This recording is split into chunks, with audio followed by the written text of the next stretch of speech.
మీ అందరికీ తెలుసు, అట్టహాసంగా జగన్మోహన్ రెడ్డి గారు దళితుల పక్షపాతి అని అనిపించుకోవాలన్న ప్రయత్నంతో గతంలో ఎలక్షన్ టైంలో దళితుల పక్షపాతిని, ఎస్సీ ఎస్టీ బీసీల మైనార్టీల పక్షపాతిని, మీ అందరినీ ఉద్ధరించడానికి, మీకు మేలు చేయడానికి నేను అధికారం చేజిక్కించుకొని తద్వారా మీకు మేలు చేస్తానని చెప్పిన జగన్మోహన్ రెడ్డి గారు అధికారం దక్కించుకున్న తర్వాత వాళ్ళ జీవితాలతో ఎలా ఆటలాడారో, వాళ్ళని బలి పశువులను ఎలా చేశారో అనే విషయాలని కనుమరుగు చేయడం కోసం కొత్త స్ట్రాటజీతో ఈరోజు విగ్రహావిష్కరణ చేస్తూ అంతెత్తు అంబేద్కర్ గారి విగ్రహాన్ని ప్రజల ముందర పెడుతూ ఆయన చేసిన దాష్టికాలను ఆ విగ్రహం వెనుక కనుమరుగు చేసే విధానంగా ప్రయత్నాలు చేస్తుంది.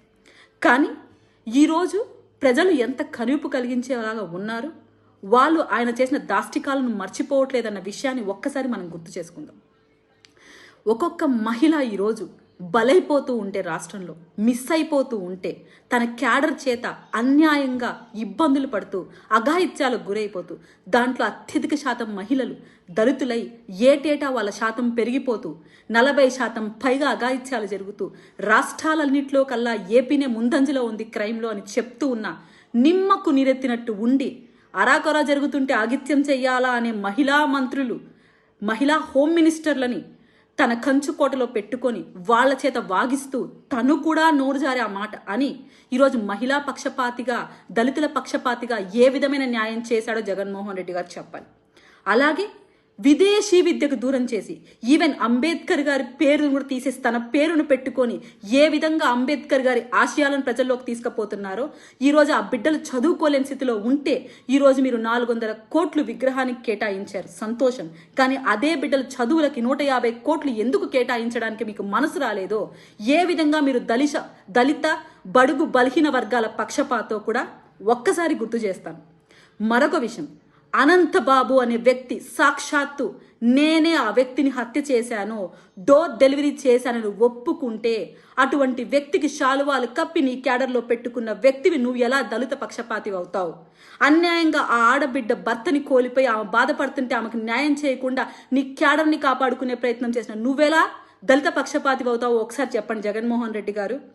మరొక విషయం, న్యాయంగా ప్రభుత్వం చేయాల్సిన వ్యవస్థల్ని సరిగ్గా పనిచేయనిచ్చుకుంటే మాస్కులు అందుబాటులో లేవు, ప్రాణాలతో చెలగాటం ఆడుతున్నారని ఒక డాక్టర్ సుధాకర్ అనే వ్యక్తి వాపోతే ఆయన్ని పిచ్చోడి కింద ముద్ర వేసి రోడ్డు మీద ఈడ్చిచ్చి కొట్టిన దాఖలాలు మేము మర్చిపోలేదు అనుకుంటున్నారా?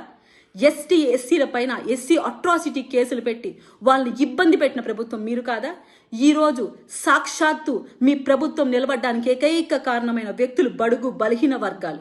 వాళ్ళు మీకున్న పెద్ద ఓట్ బ్యాంక్, వాళ్ళను వాడుకొని వాళ్ళ ఓట్ బ్యాంక్ యూటిలైజ్ చేసుకొని ఈరోజు ఒక విగ్రహం రూపంలో ఏదైతే అంబేద్కర్ గారి ఆశయాల్ని పక్కన పెట్టి కులాల మధ్య చిచ్చులు పెట్టి కుల ప్రస్తావన తేకుండానే కులాలను వాడుకొని కుమ్ములాటలు చేసిన మీ ప్రభుత్వ తీరుని మర్చిపోతారనుకుంటున్నారా?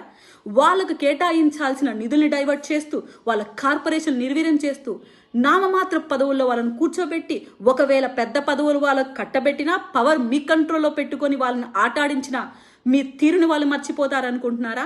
అంబేద్కర్ గారంటే ఒక మహనీయుడు. ఆయన ఆశయ సాధకులుగా బడుగు బలహీన వర్గాలకు న్యాయం చేయాల్సిన ప్రభుత్వం అందించాల్సిన మీరు ఆయన విగ్రహం చాటున ఇన్ని అరాచకాలు చేసి ఒక విగ్రహం పెట్టి వాళ్ళ మనల్ని పొందుతామంటే ప్రజలు ఏమన్నా వెర్రోలు అనుకుంటున్నారా? జగన్మోహన్ రెడ్డి గారు మీ క్యాడర్ ఏమన్నా వెర్రి పుష్పాలను మమ్మల్ని చేయాలనుకుంటే మీరు వెర్రోలు అవుతారు. ఇంకొక విషయం ఏమంటే, సామాజిక సాధికారత ఇలాంటి పదాలు మీ డిక్షనరీలు లేవు. దోచుకో, దాచుకో, పంచుకో, అక్రమంగా అఘాయిత్యాలకు పాడే వాళ్ళని కాపు కాసుకో. ఇటువంటి ప్రభుత్వం మీరు. అంబేద్కర్ ఆశయ సాధకులను చెప్పుకుంటూ మీరు సిగ్గులేని నీతిమాలిన చర్యలను ప్రజలు మర్చిపోకుండా ఉండరు. మీకు గట్టి జవాబు అంబేద్కర్ గారి విగ్రహం సాక్షిగా రాబో ఎన్నికల్లో చెప్తారని మనస్ఫూర్తిగా కోరుకుంటూ జై భీమ్, జై